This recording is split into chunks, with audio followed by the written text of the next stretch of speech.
108 ખંભાત વિધાનસભાના અપક્ષ ઉમેદવાર યુવાનોના આદર્શ એવા મહિપતસિંહ કેસરીસિંહ ચૌહાણને જંગી મતો વડે વિજય બનાવવા માટે ખંભાતના લોકો સંપૂર્ણ રીતે તૈયાર, ત્યારે મહિપતસિંહ ચૌહાણના સમર્થનમાં ગુજરાતમાંથી અલગ અલગ વિસ્તારના લોકો સમર્થન દેવા માટે બહોળી સંખ્યામાં આવી રહ્યા છે, ત્યારે મહિપતસિંહ ચૌહાણના શિક્ષણ એ જ કલ્યાણ સંકુલ સાથે વર્ષોથી જોડાયેલા ઉમરાળાના ધર્મેન્દ્રભાઈ હેજમ, જે હાલ આધ્યાત્મિક સાધના કેન્દ્રના પ્રવક્તા છે અને સેવાકીય પ્રવૃત્તિઓમાં હંમેશા મહિપતસિંહ સાથે જોડાયેલા રહે છે, તેમના દ્વારા પણ મોટી સંખ્યામાં ઉપસ્થિત રહીને સમર્થન આપવામાં આવ્યું હતું.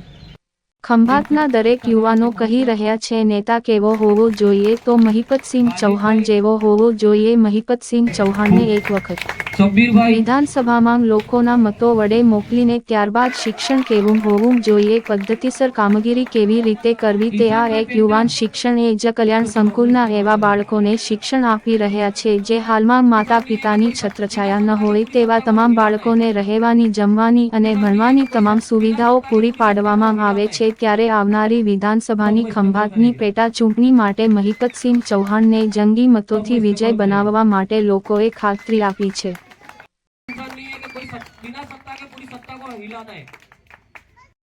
મને એવો રેકોર્ડ નહીં બતાવો કે મારા આટલા વોટ આવે આટલા વોટ આવે. મને જે મળે મારા ઈમાનદારીના મળે એ ગણો પીશો. આ કદાચ નહીં બોલે બીજું કોઈ.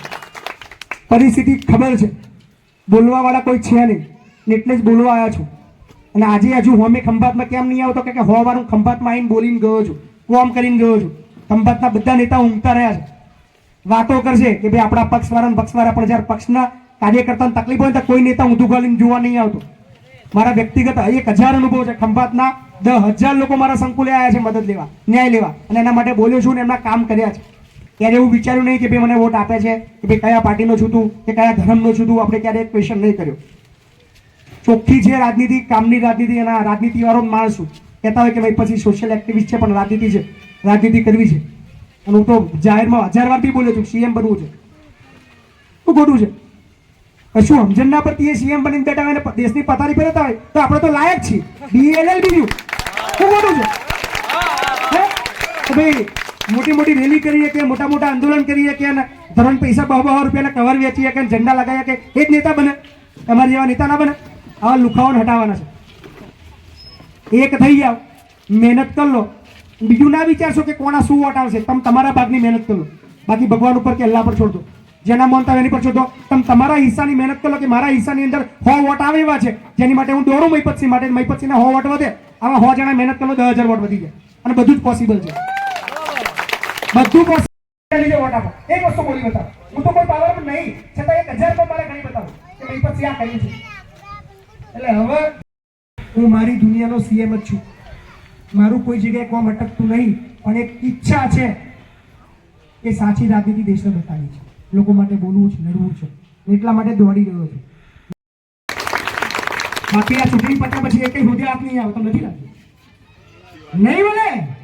આ એક હું કહું છું ને, છેલ્લા દરેક પોતાની સોશિયલ જિંદગી સોશિયલ મીડિયા પર મૂકતા હોય છે. હોધી લો બેના ફેસબુકમાં એક 5 વર્ષનું એક સારું કામ બતાવી દો મને, ફોટા વાળું. ઉલ્લુ બનાવે છે તમારા ખંભાતના નેતા, ઉલ્લુ બનાવે છે, સમજ્યા? પણ હવે જનતા જ્યાં સુધી નહીં જાગે હું કશું નહીં કરી શકું. પણ કોમની સ્પીડ ઓછી છે, કારણ કે મારે લડી લડીને કામ કરવાનું છે.